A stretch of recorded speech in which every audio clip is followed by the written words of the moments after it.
Bonjour à toutes et à tous, j'espère que vous allez bien. Aujourd'hui, on va apprendre à faire ce rouleau à pâtisserie en 3D sur Blender. C'est parti. Donc on se retrouve sur Blender et comme d'habitude, on appuie sur A pour tout sélectionner, X pour ouvrir le menu Delete et on clique sur Delete pour supprimer les éléments qu'on a sélectionnés, Numpad 1 pour se mettre en vue de face. Si vous n'avez pas le Numpad 1, vous pouvez faire un View, Viewport et vous avez Front qui est juste ici.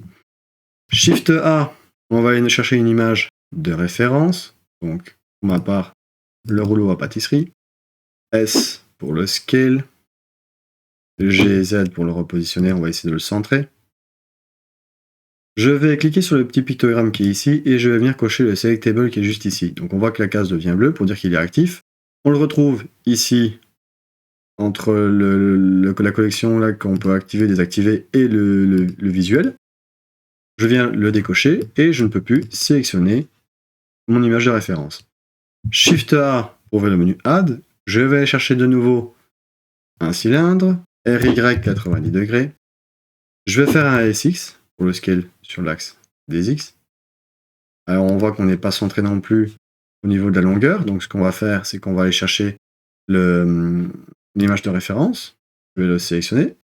GX pour le déplacer. Comme ceci. Je vais de nouveau la désactiver. Je vais désactiver aussi la vue de l'image de référence. Je sélectionne mon cylindre. J'appuie sur Tab pour passer en Edit Mode. 2 pour sélectionner les edges. Je sélectionne un edge ici et grâce au Alt enfoncé ou Option, je sélectionne l'ensemble des edges. Et là, si je fais un CTRL B ou un commande B pour faire mon bevel et que je rajoute un segment avec la molette de souris, on voit qu'on n'est pas parfaitement centré au niveau du bevel. On est plus vers l'intérieur et pas assez vers l'extérieur. Donc, pour régler le problème, je vais faire un CTRL Z. Et on voit ici, dans les propriétés, comme quoi on a fait un 90 degrés sur l'axe des Y. On a modifié l'axe Z, forcément, parce qu'on a fait une rotation qui était sur l'axe des Y. Donc, le Z se retrouve ici. Et pour régler ce problème-là, je vais repasser en objet mode, donc Tab. Je vais faire un CTRL A pour ouvrir le menu Apply et je vais faire All Transform. Et là, on voit que j'ai réinitialisé tout à 0 par défaut comme c'était avant. Une fois que j'ai fait ça, Tab pour repasser en Edit Mode et je vais faire un CTRL B et un commande B. On voit que le bevel est parfaitement centré cette fois-ci. Alors, je ne vais pas exagérer au niveau du bevel. Alors, je vais faire ça comme ça. Bevel, dans mon menu qui est ici. Donc, on voit qu'on a fait un 0.03. 0.0, je vais le passer à 4. Non, c'est trop. C'est beaucoup trop marqué. Je vais le passer à 2 alors. C'est pas mal comme ça. Donc, 0.02 au niveau de la force. Je vais faire pareil de l'autre côté. Je sélectionne un edge. Alt enfoncé ou Option enfoncée, je fais le tour de l'ensemble des edges.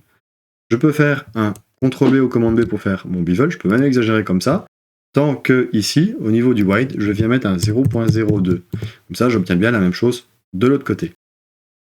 J'appuie sur 3 pour sélectionner les faces. Alors, on m'a toujours dit qu'une face est composée de 4 vertices, et là, si je repasse en mode vertice, donc pour sélectionner le vertice, le 1, eh bien ma face, elle a plusieurs vertices. Donc ça ne me convient pas.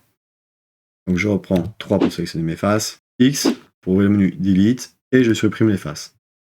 Enfin, la face pour le moment, et je viens faire pareil ici de l'autre côté. X pour ouvrir le menu Delete, et je clique sur Face. 2 pour sélectionner de nouveau les edges. Je sélectionne un edge ici, et grâce au Alt enfoncé ou Option enfoncé, je viens sélectionner l'ensemble des edges. Et pour régler mon problème que j'avais avant, je vais faire un Face, Grill Fill, comme ça je viens rajouter des edges sur ma face pour n'avoir qu'une face avec 4 vertices. Au niveau de la rotation, on peut le faire grâce à l'offset ici, pour remettre le quadrillage le plus droit possible, donc comme ceci. Donc là je suis parti vers le positif, mais on pouvait partir vers le négatif, je vais le faire de ce côté-ci. Je sélectionne un edge, Alt ou Option enfoncée pour sélectionner l'ensemble des edges. Je vais dans Face, Grill Fill. Je vais partir vers l'offset négatif pour essayer de remettre ça droit. Donc là, le -4 fonctionne très bien aussi. On est bien comme de l'autre côté. Je vais appuyer sur Tab pour passer en objet mode. CTRL 1 ou commande 1 pour faire une subdivision surface, clic droit, chez Smooth pour venir lisser notre mèche. Alors, on voit qu'on a un petit problème au niveau de la subdivision, c'est pas grave, on va le régler. Donc dans les modifieurs qui sont juste ici, on a bien notre subdivision qu'on retrouve ici, et on va ajouter un autre modifieur qui est le Edge Split. On peut le passer au-dessus, il n'y a pas de problème non plus. Et on vient de régler notre problème de rendu ici. Maintenant que nous avons notre rouleau, nous allons nous attaquer au poignet. Pour faire la poignée, je me remets en vue de face, numpad 1, ou alors je vais dans le View, Viewpoint Front. Je réactive mon image de référence. Shift A pour aller chercher un mesh. Je vais aller chercher une UV sphère. GX pour la déplacer. Là pour passer en Edit Mode. 1 pour sélectionner les vertices. Z Wireframe pour voir à travers notre pièce. Donc là, je viens de sélectionner l'ensemble de mes vertices qui sont derrière. X vertice. Donc là, je viens de supprimer les vertices. Tab pour repasser en Edit Mode. En Objet Mode, pardon.